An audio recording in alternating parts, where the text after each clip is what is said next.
अस्सलाम वालेकुम फ्रेंड्स, आज फिर हम इंफॉर्मेशन टेक में एक नई वीडियो के साथ हाजिर हैं जिसका मौजू असहाबे काफ है। और आज की इस वीडियो में हम आपसे शेयर करेंगे कि हज़रत ईसा अलैहिस्सलाम को जब अल्लाह पाक ने ज़िंदा आसमान पर उठा लिया तो उन लोगों पर किस तरह के जुल्म ढाए गए जो हज़रत ईसा अलैहिस्सलाम के पैरोकार थे और उनकी तालीमात पर अमल करते थे। आज हम आपको ये भी बताएंगे कि असहाबे काफ कितने साल सोते रहे और बेदार होने पर इनके साथ क्या वाक़या पेश आया। हज़रत मोहम्मद सल्लल्लाहु अलैहि वसल्लम के दौर में कुछ कुरैश मक्का एक यहूदी आलम के पास गए और इससे कहा कि हुज़ूर करीम सल्लल्लाहु अलैहि वसल्लम से ऐसा क्या सवाल पूछा जाए कि इनके नबी होने की हकीकत वाज़ह हो जाए। इसके जवाब में यहूदी आलम ने आप सल्लल्लाहु अलैहि वसल्लम से 3 सवाल पूछने को कहा, जिनमें एक सवाल ये था कि असहाबे काफ कौन थे। लिहाजा अल्लाह पाक ने अपने प्यारे महबूब हज़रत मोहम्मद को इसका जवाब कुरान पाक की सूरत अल काफ के अंदर मुकम्मल वजाहत के साथ बयान फरमाया। वाक़या की तारीख़ी हैसियत ये है कि हज़रत ईसा अलैहिस्सलाम का दौर था जब अल्लाह ने आपको आज के दौर के फ़लस्तीन के इलाके में इस्लाम की तालीम के लिए भेजा। ये इलाका उस वक्त रोमन एम्पायर में शुमार होता था। ये बुत परस्त लोग थे। यहाँ एक यहूदी बादशाह की हुक्मरानी थी जो रोमन एम्पायर के मतहत काम कर रहा था।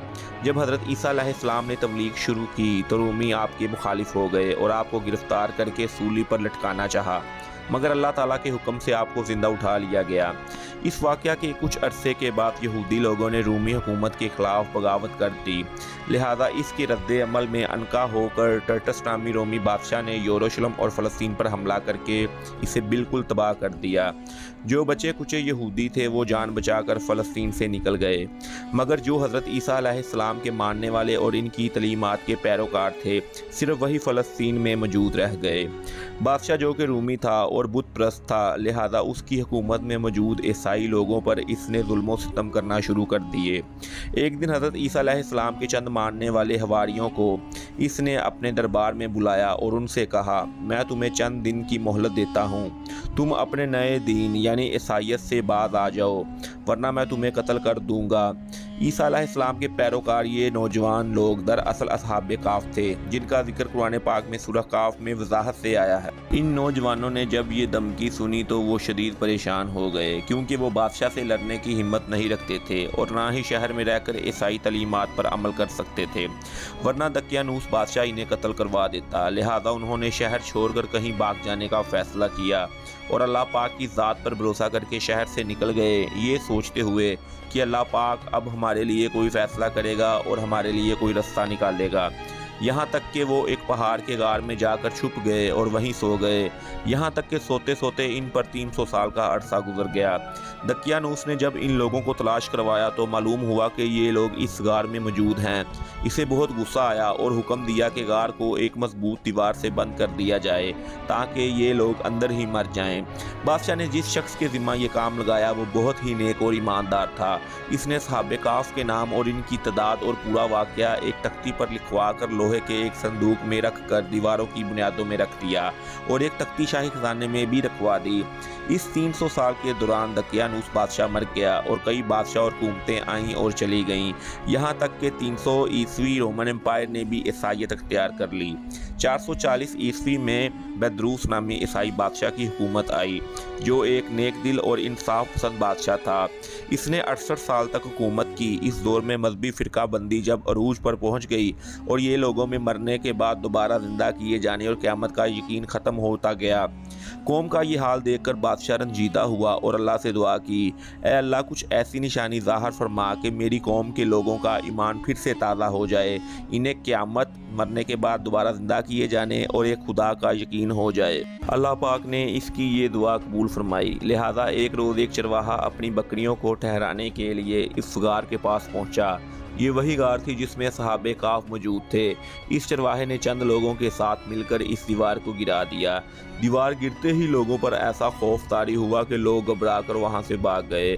यूं अल्लाह के हुक्म से असहाबे काफ अपनी नींद से बेदार हुए और एक दूसरे से सलाम और कलाम करने लगे और अपने एक साथी यमलीखा को बाजार से खाना लाने के लिए भेजा। जब यमलीखा बाजार पहुँचे तो ये देखकर हैरान रह गए कि शहर में हर तरफ इस्लाम का चर्चा है। यहाँ तक के लोग एलानिया हज़रत ईसा का कलमा पढ़ रहे हैं और उनकी तालीमात पर अमल भी कर रहे हैं। यमलीखा ने खाने के इवज़ अपने ज़माने के सिक्के दुकानदार को दिए। जब दुकानदार ने ये सिक्के देखे तो उसे शक हुआ कि शायद इस शख्स को कोई पुराना ख़जाना मिल गया है। लिहाजा इसने यमलीखा को सिपाहियों के सुपुर्द कर दिया। सिपाहियों ने यमलीखा से पूछा, ये खजाना कहाँ से आया है? यमलीखा ने कहा, हमारे पास कोई खजाना नहीं है, ये हमारा ही पैसा है। सिपाहियों ने सवाल किया, हम कैसे मान लें क्योंकि ये सिक्के 300 साल पुराने हैं। यमलीखा ने कहा, पहले मुझे बताओ कि दकियानूस बादशाह का क्या हाल है। सिपाहियों ने जवाब दिया, इस नाम का कोई बादशाह नहीं है, मगर सैकड़ों साल पहले इसी नाम का एक बेईमान बादशाह गुजरा है। वो बुत परस्त था और बुत परस्ती का हुक्म देता था। ये सुनकर यमलीखा परेशान हुआ और बताया कि कल ही तो हम उसके शहर से अपना ईमान बचा कर भागे थे और मैं और मेरे साथी करीब के एक गार में छुप गए थे, जबकि मेरे बाकी साथी अब भी गार में मौजूद हैं। तुम मेरे साथ चलकर खुद ही देख लो। जब सिपाही और बहुत से लोग उस गार के पास पहुंचे तो असहाबे काफ यमलीखा के इंतजार में थे। जब गार पर बहुत से आदमी पहुंचे और शोर सुनाई दिया तो असहाबे काफ समझ गए कि दकियानूस की फौज हमारा पीछा करके गार तक आ पहुंची।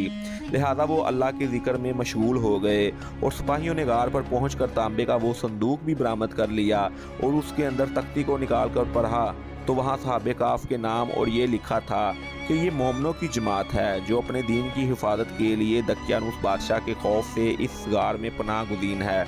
दकियानूस ने इस गार के मुंह को बंद करवा दिया है। सिपाही ये सब देखकर हैरानो परेशान हुए। जब कुछ भी समझ ना आया तो अपने बादशाह बैदरूस को इतला दी।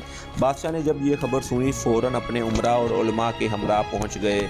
असहाबे काफ ने गार से निकल कर तमाम वाक़या बादशाह को सुनाया। बैदरूस ने सजदा गुजार होकर अल्लाह पाक का शुक्र अदा किया कि अल्लाह मेरी दुआ कबूल हुई और आपने ऐसी निशानी ज़ाहिर की कि इंसान मौत के बाद ज़िंदा होने का यकीन ज़रूर करेगा। इसके बाद असहाबे काफ ने बादशाह को दुआ की और सलाम करने के बाद दोबारा उसी गार में वापस चले गए और दोबारा वापस जाकर सो गए और इसी हालत में अल्लाह ताला ने इन्हें मौत दे दी। बादशाह ने इसी गार में इनकी कब्रें बनवाईं और सालाना एक दिन मुकर्रर कर दिया जब लोग असहाबे काफ की कब्रों की ज़ियारत के लिए आया करते थे। इसी सिलसिले में मुतअद्दिद कौल पाए जाते हैं। हज़रत अब्दुल्ला बिन अब्बास का कौल है कि क्योंकि इन असहाब के नाम एक तख्ती पर कुंदा थे इसलिए इन्हें रकीम कहा जाता है। और इन्हीं का एक कौल ये भी है कि रकीम उस बस्ती का नाम है जिसके पहाड़ों के गार में ये छुपे थे। सूरत अल काफ की आयत नंबर 9 में है, तर्जुमा, क्या तू अपने ख्याल में गार और कुतबे वालों को हमारी निशानियों में से कोई बहुत अजीब निशानी समझ रहा है?